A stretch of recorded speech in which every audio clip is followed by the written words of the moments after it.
નમસ્કાર, હું રાજ.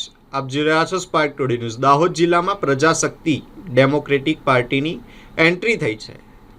શૈલેષ મેડાને પાર્ટીના દાહોદ જિલ્લાના પ્રમુખ તરીકે નિમણૂક કરવામાં આવી છે. માહિતી અનુસાર થોડા દિવસ પહેલા શૈલેષ મેડાએ પોતાના સમર્થકો સાથે આમ આદમી પાર્ટીમાંથી રાજીનામું આપ્યું હતું. રાજીનામા બાદ તેઓ પોતાના સમર્થકો સાથે પ્રજાશક્તિ ડેમોક્રેટિક પાર્ટીમાં જોડાયા છે. ગુજરાતના પૂર્વ મુખ્યમંત્રી શંકરસિંહ વાઘેલાના હસ્તે કેસ પહેરાવી તેમને પાર્ટીમાં જવાબદારી સોંપવામાં આવી હતી. શૈલેષ મેડાએ જણાવ્યું હતું કે આવનારા સમયમાં સ્થાનિક સ્વરાજ્યની ચૂંટણીમાં પાર્ટી મજબૂત રીતે ચૂંટણી લડવાની તૈયારીઓ કરી રહી છે. દાહોદ જિલ્લામાં પાર્ટીના વિસ્તરણ માટે આગામી દિવસોમાં સંગઠન મજબૂત બનાવવાની કામગીરી હાથ ધરવામાં આવશે. નમસ્કાર, હું શૈલેષ કુમાર મેડા.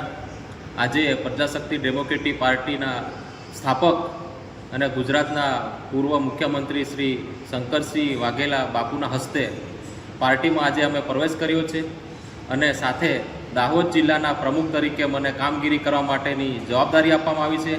એ બદલ હું શૈલેષ કુમાર મેડા અને મારા સાથી મિત્રો બાપુનો હૃદયપૂર્વક ખૂબ ખૂબ આભાર માનીએ છીએ. આજ રોજ દાહોદ જિલ્લામાં પ્રજાશક્તિ ડેમોક્રેટિક પાર્ટીનો શુભારંભ કરવામાં આવ્યો છે. આવનાર સમયમાં દાહોદની જનતા માટે અમે અવાજ ઉઠાવીશું, અવાજ બનીશું અને દાહોદ જિલ્લો એ આદિવાસી બહુમૂલ્ય વસ્તી ધરાવતો જિલ્લો છે.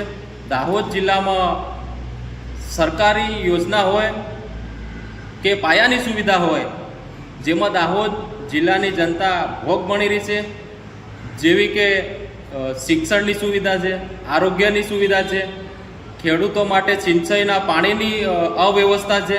સાથે સાથે દાહોદ જિલ્લામાં સરકારી તંત્ર અને સરકારી યોજના જે નિષ્ફળ તરફ ગઈ છે, જે સ્પષ્ટપણે જણાય છે, જેવી કે નલ સે જલ યોજના.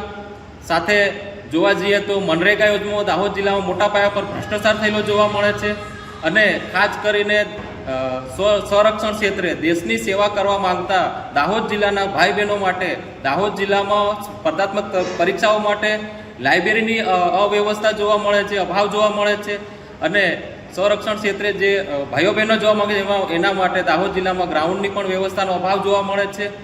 આવી દાહોદ જિલ્લાની જનતા સમસ્યાઓ અને પાયાની સુવિધાઓથી અભાવ જોવા મળે છે, જેના માટે પ્રજાશક્તિ ડેમોક્રેટિક પાર્ટી એમની પડખે રહેશે, રાત દિવસ એમની સાથે રહેશું અને લડત ચલાવીશું અને એમને પાયાની સુવિધા મળી રહે એના માટે ડેમોક્રેટિક પાર્ટી રાત દિવસ એમની સાથે રહેશે. આવનાર સમયમાં ગુજરાત રાજ્યમાં તાલુકા પંચાયત, જિલ્લા પંચાયત, નગર પંચાયતનું ઇલેક્શન આવી રહ્યું છે, જેમાં દાહોદ જિલ્લાની જનતાનો આશીર્વાદ મળે અને બાપુના માર્ગદર્શન હેઠળ દાહોદ જિલ્લામાં અમે તાલુકા પંચાયતની તમામ સીટો, જિલ્લા પંચાયતની તમામ સીટો ઉપર ભાગ લેશું, એમાં કોઈ શંકાને સ્થાન નથી. હું જિલ્લા પ્રમુખ શૈલેષભાઈ મેડા દાહોદ જિલ્લાની જનતાને અપીલ કરું છું કે આવો, સાથે મળીએ, પાર્ટીમાં જોડાવ અને દાહોદ જિલ્લાના વિકાસની નવી દિશા તરફ આપણે આગળ વધીએ. લીડર બનો, નીડર બનો. જોહાર, જય ભીમ, વંદે માતરમ, જય જય ગરવી ગુજરાત.